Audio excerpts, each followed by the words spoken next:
고급 세단 한 대가 서울 근교의 추모공원 입구에 멈춰 섰어요. 뒷좌석 문이 열리고 깔끔한 양복을 입은 노신사가 내렸습니다. 한성그룹의 강태준 회장이었죠. 그의 뒤를 따라 비서 김영수가 꽃다발을 들고 내렸어요. 회장님, 제가 모시겠습니다. 김영수가 조심스럽게 말했지만 태준은 고개를 저었습니다. 혼자 가겠네. 태준의 목소리는 낮고 무거웠어요. 2년 전 이맘때 그는 외아들 강민호를 잃었습니다. 교통사고였죠. 태준은 천천히 언덕길을 올라갔어요. 10월의 바람이 차갑게 뺨을 스쳤습니다. 잘 정돈된 묘지 구역 한가운데 검은 대리석 묘비가 서 있었어요. 사랑하는 아들 강민호라는 글씨가 새겨져 있었죠. 태준은 묘비 앞에 무릎을 꿇고 꽃을 놓았습니다. 민호야, 아버지가 왔다. 그의 목소리가 떨렸어요. 태준은 묵념을 하며 눈을 감았습니다.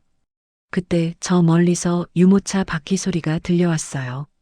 태준이 고개를 들자 젊은 여자가 쌍둥이 유모차를 밀며 다가오고 있었습니다. 여자는 20대 후반으로 보였고 수수한 옷차림이었어요.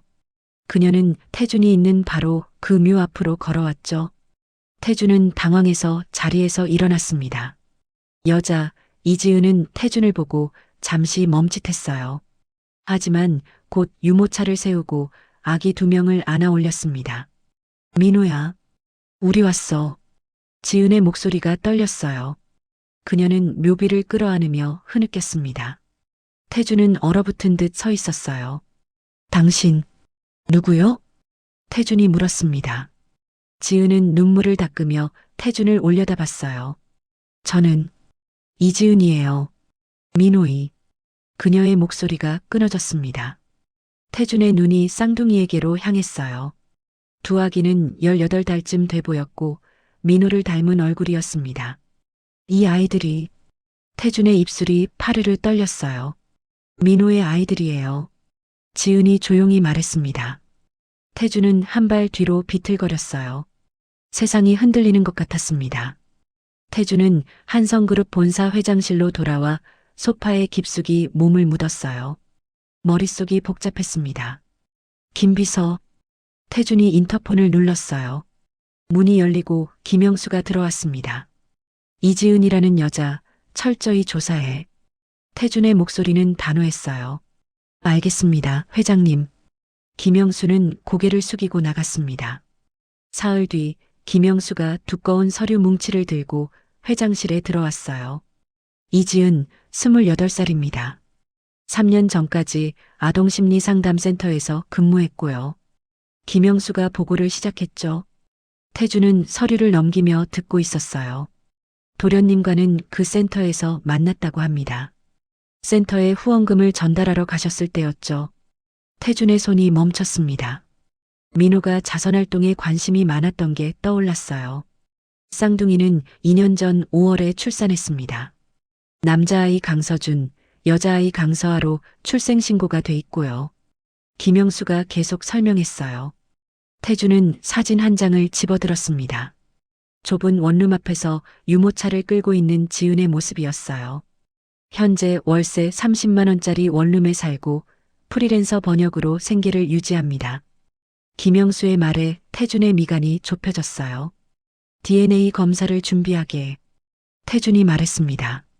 하지만 회장님, 그러려면 본인 동의가. 내가 직접 가겠네. 태준은 자리에서 일어났어요. 이틀 후 태준은 변호사 홍재민과 함께 지은의 집을 찾았습니다. 낡은 빌라 2층이었어요. 초인종을 누르자 지은이 문을 살짝 열었습니다. 왜 오셨어요? 지은의 목소리는 경계심으로 가득했어요. 대화가 필요하오. 아이들을 위해서. 태준이 침착하게 말했습니다. 지은은 망설이다가 문을 열었어요. 좁은 방 안에는 분유통과 기저귀가 쌓여 있었습니다. 쌍둥이는 낡은 아기 침대에서 자고 있었어요. 태준은 가슴이 먹먹해졌습니다. DNA 검사를 하고 싶소. 태준이 직접적으로 말했어요. 아이들이 정말 민호의 자식이라면 책임을 지겠소. 지은의 얼굴이 굳어졌습니다. 책임이요? 돈으로 해결하시려고요? 그녀의 목소리가 떨렸어요. 민호는 당신 때문에 죽었어요. 지은이 소리쳤습니다. 지은의 말에 태준은 굳어졌어요. 무슨 소리요? 태준이 낮게 물었습니다. 지은은 눈물을 참으며 말을 이어갔어요. 민호는 음악을 사랑했어요. 하지만 당신은 그걸 인정하지 않았죠.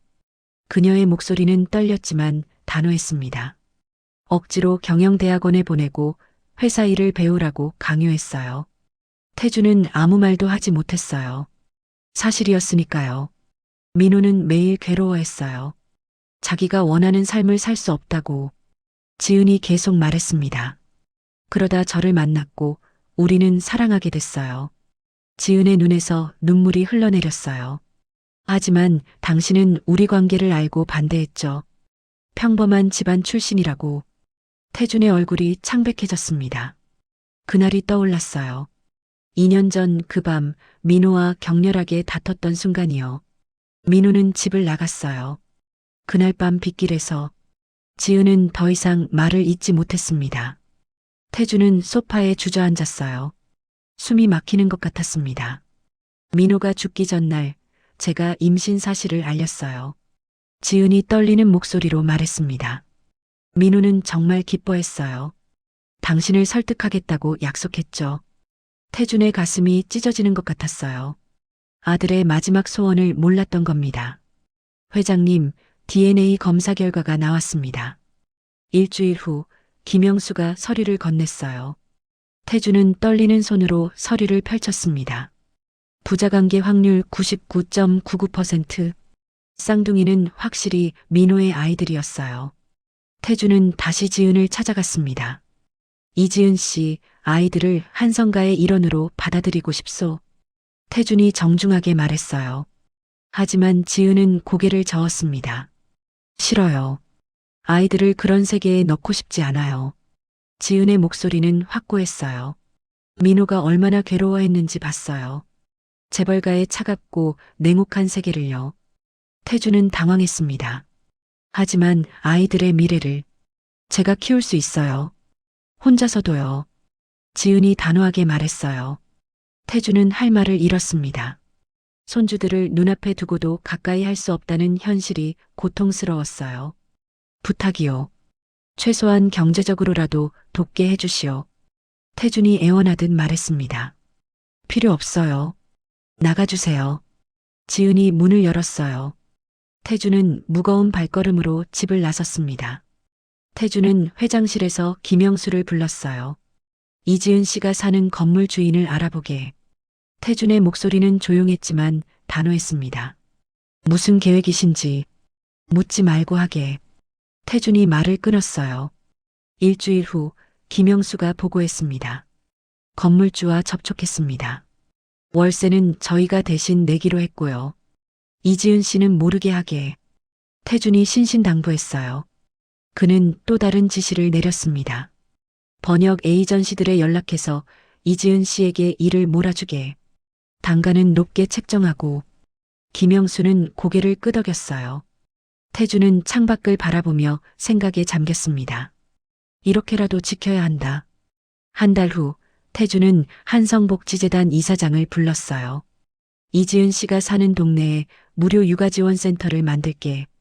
회장님, 그 지역은 사업성이. 수익은 생각하지 말고 최고 시설로 만들게.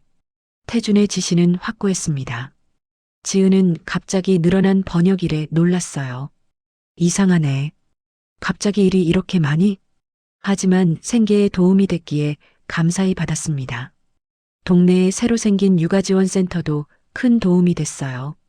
여기 정말 좋네요. 완전 무료라니. 지은은 센터 직원에게 고마워했습니다. 그녀는 태준의 도움인 줄 전혀 몰랐어요. 한편 한성그룹 본사에서는 다른 움직임이 있었습니다. 박철수 전무가 법무팀장 이상훈을 회의실로 불렀어요. 회장님 동태를 계속 감시하게. 박철수의 눈빛이 날카로웠습니다. 무언가 숨기고 있는 게 분명해. 이상훈은 사설 탐정을 고용했어요. 탐정은 태준이 자주 찾는 한 동네를 발견했습니다. 그리고 이지은과 쌍둥이의 존재를 알아냈어요. 전무님, 큰일입니다. 이상훈이 급히 박철수에게 보고했습니다. 회장님께 숨겨진 손주가 있습니다. 박철수의 입가에 냉소가 번졌어요. 이거 재미있는데 상속 구도가 완전히 바뀌겠군. 그는 책상을 두드리며 웃었습니다. 이걸 어떻게 활용할지 계획을 세워보게. 박철수의 머릿속에는 벌써 음모가 그려지고 있었어요. 같은 시각 태주는 놀이터 벤치에 앉아 있었습니다. 멀리서 지은이 쌍둥이와 놀고 있는 모습이 보였어요. 서준이가 미끄럼틀을 타고 서아가 그네를 타고 있었습니다. 태준의 얼굴에 희미한 미소가 번졌어요. 민호야, 내 아이들이 건강하게 자라고 있구나. 그는 멀리서 손주들을 지켜보는 것만으로도 행복했습니다. 한성그룹 본사 대회의실에 이사들이 모여들었어요. 긴급 이사회 소집 통보를 받았기 때문이죠. 태주는 의아한 표정으로 회의실에 들어섰습니다. 박 전무, 무슨 일인가? 태준이 물었어요. 박철수는 여유로운 미소를 지으며 자리에서 일어났습니다. 회장님, 이사님들께 중요한 보고가 있습니다. 그가 빔 프로젝터를 켰어요. 화면에 지은과 쌍둥이의 사진이 떴습니다. 태준의 얼굴이 굳어졌어요. 회장님께는 숨겨진 손주가 있습니다. 고 강민호 도련님의 친자식들이죠. 박철수의 말에 회의실이 술렁였습니다. 이사들이 웅성거리기 시작했어요. 이게 무슨 소리입니까? 한 이사가 놀라서 물었습니다. DNA 검사로 확인된 사실입니다. 이지은이라는 여자와의 사이에서 쌍둥이가 태어났죠. 박철수가 서류를 돌렸어요. 태주는 주먹을 쥐었습니다. 박 전무, 자네 지금 무슨 짓인가? 태준의 목소리가 낮게 깔렸어요. 회장님, 상속 구조를 재편해야 합니다. 손주들의 지분을 명확히 해야죠. 박철수가 태연하게 말했습니다. 제가 아이들의 법정 후견인이 되어 지분을 관리하겠습니다. 태주는 박철수의 속셈을 꿰뚫어 봤어요. 손주들의 지분을 이용해 경영권을 빼앗으려는 것이었습니다. 그건 안 되네. 태준이 단호하게 말했어요. 하지만 이사들은 이미 동요하고 있었습니다. 회장님, 이 문제는 신중하게 검토해야 합니다. 몇몇 이사들이 박철수의 편을 들었어요. 회의가 끝나고 태준이 회장실로 돌아왔을 때 김영수가 급히 들어왔습니다. 회장님, 큰일입니다. 언론에 기사가 났습니다. 김영수가 태블릿을 건넸어요. 포털 사이트 실시간 검색어 1위에 한성그룹 숨겨진 손주가 올라 있었습니다. 지은의 사진과 쌍둥이 사진까지 공개돼 있었어요. 태주는 급히 전화를 걸었습니다. 하지만 지은은 전화를 받지 않았어요. 당장 경호팀을 보내게. 태준이 소리쳤습니다. 지은의 집 앞에는 이미 기자들이 몰려들어 있었어요. 이지은 씨, 강민호 씨와의 관계를 말씀해 주세요. 쌍둥이가 정말 한성가의 후손입니까?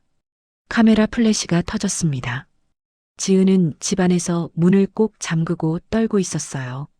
쌍둥이들은 엄마의 불안을 느끼고 울기 시작했습니다. 괜찮아, 괜찮아. 지은이 아이들을 꼭 안았어요. 곧 한성그룹 경호팀이 도착했습니다. 이지은 씨, 회장님 지시로 왔습니다. 안전한 곳으로 모시겠습니다. 경호팀장이 말했어요. 지은은 선택의 여지가 없었습니다. 아이들을 안고 차에 올랐어요. 한성그룹 소유의 안가로 이동하는 내내 지은의 얼굴은 창백했습니다. 이런 일이 벌어질 줄 알았어. 재벌가는 역시. 지은은 후회와 분노로 가슴이 터질 것 같았어요. 안가에 도착한 지은은 아이들을 재우고 나와 태준과 마주 앉았어요. 이게 다 회장님 때문이에요. 지은의 목소리가 떨렸습니다. 태준은 깊이 고개를 숙였어요. 미안하오. 내가 조심하지 못했소. 그의 목소리에는 진심 어린 후회가 묻어났습니다. 이제 어떡하죠? 우리 아이들이 온 세상에 알려졌어요. 지은이 울먹였어요. 내가 책임지겠소. 반드시 지켜내겠소. 태준이 지은의 눈을 똑바로 바라보며 말했습니다. 며칠이 지나며 지은과 태준은 매일 대화를 나눴어요. 태준은 민호의 어린 시절 앨범을 가져왔습니다. 이게 민호가 5살 때야. 피아노 처음 배우던 날이지. 태준의 손가락이 사진 위를 쓸었어요. 지은은 앨범을 넘기며 민호의 성장 과정을 봤습니다. 민호는 항상 웃고 있네요. 지은이 말했어요. 그랬지. 아내가 살아있을 때는. 태준의 목소리가 잠겼습니다. 아내가 죽고 나서 내가 너무 차갑게 대했소. 사업만 생각했지. 태준은 민호가 작곡한 음악 파일들을 틀어줬어요. 잔잔한 피아노 선율이 방 안에 울려 퍼졌습니다. 민호가 이런 재능이 있었다는 걸 인정하지 않았소. 태준의 눈가가 붉어졌어요. 지은은 태준의 진심을 느꼈습니다. 그도 민호를 잃은 아픔을 안고 살아왔다는 걸 알게 됐어요. 박철수를 막아야 합니다. 까치요. 지은이 조용히 말했습니다. 태준은 고개를 끄덕였어요. 고맙소, 이지은 씨. 태준은 신뢰하는 법률팀을 소집했습니다. 박철수의 모든 거래 내역을 조사하게. 뭔가 있을 거야. 며칠 후 법률팀이 결과를 보고했어요. 박 전무가 해외 비자금을 조성한 증거를 찾았습니다. 변호사 홍재민이 서류를 펼쳤습니다. 회계장부도 조작된 흔적이 있고요. 태준의 눈빛이 날카로워졌어요. 한편 지은은 민호가 남긴 편지들을 꺼내왔습니다. 이걸 공개해야 할 것 같아요. 지은이 태준에게 편지를 건네서요. 편지에는 민호의 진심이 담겨 있었습니다. 아버지, 저는 지은을 사랑합니다. 그리고 음악으로 사람들에게 위로를 주고 싶습니다. 태준은 편지를 읽으며 눈물을 흘렸어요. 민호야, 미안하다. 태준이 중얼거렸습니다. 이사회가 다시 소집됐어요. 태준은 단상에 섰습니다. 박철수 전무의 비리를 공개하겠습니다. 태준이 증거 자료들을 화면에 띄웠어요.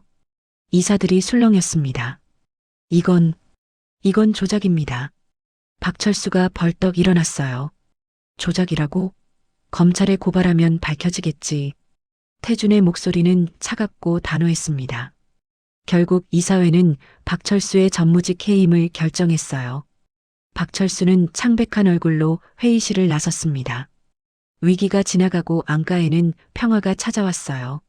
태준은 지은을 서재로 불렀습니다. 이지은 씨, 결심했소. 태준이 천천히 말을 꺼냈어요. 한성그룹을 전문 경영인 체제로 바꾸겠소. 지은은 놀란 표정을 지었습니다. 회장님, 그게 무슨... 나는 명예회장으로 물러나겠소. 손주들 곁에서 할아버지로 살고 싶소. 태준의 목소리는 확고했어요. 지은의 눈에 눈물이 고였습니다. 민호가 원했던 삶이에요. 자유롭게 사는 것. 지은이 떨리는 목소리로 말했어요. 태준은 고개를 끄덕였습니다. 늦었지만 이제라도 바로잡고 싶소.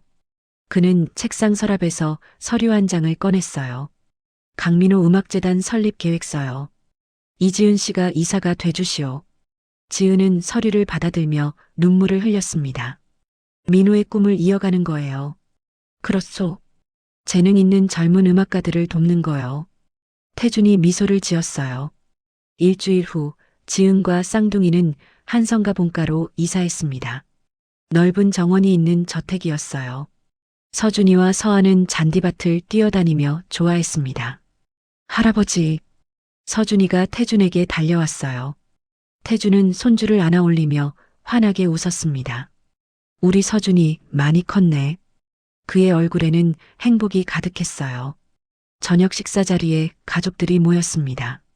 태준, 지은, 그리고 쌍둥이가 함께 식탁에 앉았어요. 이지은 씨, 아니 지은 씨. 태준이 부드럽게 말했습니다. 당신을 내 며느리로 인정하오. 민호가 선택한 사람이니까. 지은은 눈물을 닦으며 고개를 숙였어요. 감사합니다, 아버님. 태준의 눈가도 촉촉해졌습니다. 민호야, 내가 사랑한 사람을 이제야 제대로 보게 됐다. 태준이 중얼거렸어요. 며칠 후 태준과 지은은 함께 민호의 묘지를 찾았습니다. 쌍둥이도 함께였어요.